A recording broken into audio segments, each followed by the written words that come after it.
فرمائی حضرت خواجہ غریب نواز کو کہ آپ بچپن میں تھے تو عید پڑھنے جا رہے تھے تو آپ نے دیکھا ایک 12 سال کا لڑکا نابینا ہے اور سڑک کے کنارے رو رہا ہے. آپ نے جا کر اس کو گلے لگایا, کہا کیوں رو رہے ہو؟ اس نے کہا کہ تمہیں کیا ہے؟ آپ نے فرمایا میں نے اس لیے پوچھا ہے کہ عید کا دن ہے, نہ تم نے نئے کپڑے پہنے ہیں, نہ تم نے کلی کی ہے, نہ تم نے غسل کیا ہے, نہ تم نے اچھے کپڑے پہنے ہیں, تمہاری یہ حالت کیوں ہے؟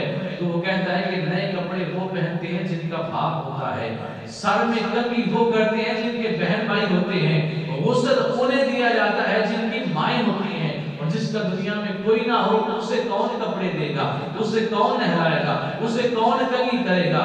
آپ کی آنکھوں میں آنسو آ گئے. فرمایا کہ میں عید کی نماز بعد میں پڑھوں گا, پہلے تجھے والدین کا پیار دوں گا. آپ نے اس کو پکڑا, اپنے گھر تشریف لے آئے, جا کر ماں سے کہا اماں جی میں اس بچے کو گھر لے کر آیا ہوں, میں عید بھی پہلے پڑھنے نہیں گیا. دیکھیں نا یہ بھی اللہ کے اولیاء تھے کہ جو عید کی نماز کو چھوڑ کر پہلے غریب پروری کیا کرتے تھے, اسی لیے تو آپ کا نام خواجہ غریب نواز پڑا. آج کے جھوٹے پیر ہیں وہ ان کی جیب جو ہے وہ ان کی نظر اپنے مریدوں کی جیب پر ہوتی ہے. ایک دم کا جناب 2000 روپیہ 3000 روپیہ, یہ کون سا دم ہے بھائی؟ ولی تو وہ ہوتا ہے جو کہے کہ عید کی نماز بعد میں پڑھوں گا, غریب پروری پہلے کروں گا. تبھی تو دنیا آج خواجہ غریب نواز کے لیے پکارتی ہے. تو آپ گھر لے کر گئے, آپ کی والدہ نے بہت پیار دیا, کہا بیٹا مجھ سے وعدہ کرتی ہوں آج کے بعد جتنا پیار تجھے دوں گی اتنا ہی اس کو بھی دوں گی. تو یہ آپ کی غریب پروری بھی ہے. اور جہاں ہم اللہ کے اولیاء کی کرامات بیان کرتے ہیں وہاں ہمیں اللہ کے اولیاء کی سیرت بھی بیان کرنی چاہیے.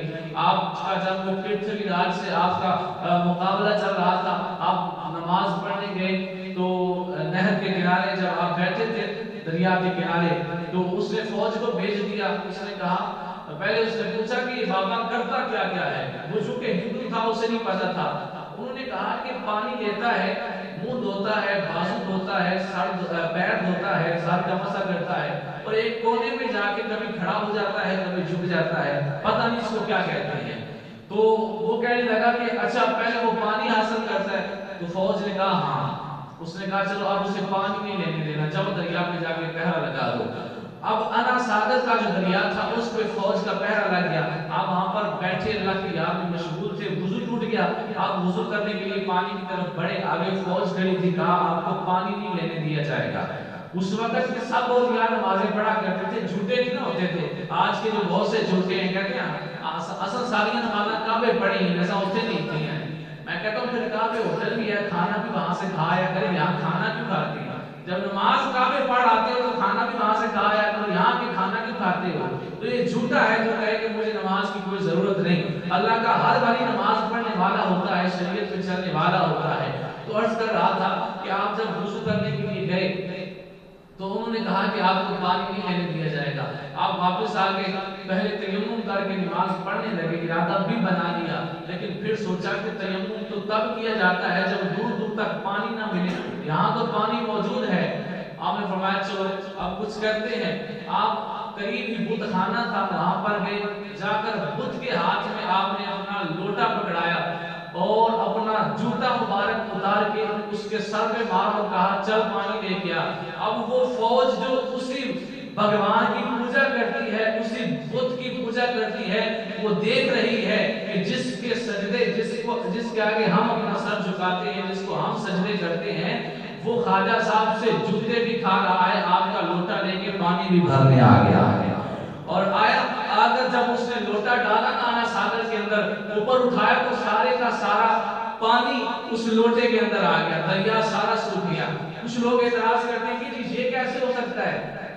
اب حالانکہ سائنس اللہ کے اولیاء کے مقابلے میں کچھ بھی نہیں ہے, لیکن سائنس کی ایک دلیل دیتا ہوں. ایک چھوٹے سے میموری کارڈ کے اندر 200 نعتیں ہو سکتی ہیں.